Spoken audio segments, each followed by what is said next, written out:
People have the assumption that Medicare is going to cover these costs, and it doesn't. And I think that's a place where people really get unwelcome surprises. Please go ahead. It's that, and before I came to the care point, I didn't realize that there was these differences. Like, what's different between a memory care floor or a place that does assisted living and independent living. I didn't realize that there was so many because my experience been, oh, it's a nursing home and that's it. And Mm-hmm. true, and there's criteria that have to be met. And like many others, I was under the assumption that Medicare pays for it. It does not. And I think that's one of the biggest shockers. And the other thing is that if you have to go the Medicaid way, which most families, unless you're very wealthy, will have to rely on it, that you really can't have assets. Mm-hmm.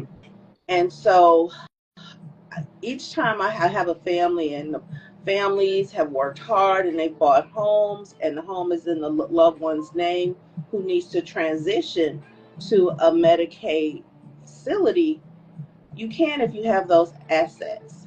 Mm-hmm. And they Mm-hmm. do up to a 10-year back search to see what assets you had. And so that's a huge piece. And not knowing that, your families have worked their whole life, or Yeah. your parents, to put these things in place, and now to need assistance, and you can't financially afford it. And Mm-hmm. the cost is more than the mortgage was per month. And Yeah. that's a big shocker. It really is. I think the cheapest that I've seen is like 8,000 per month. And I Mm-hmm. was like, excuse me? Eight, how much per month? Yeah. And if your loved one is receiving Social Security, they only get to keep $33 of whatever their check is.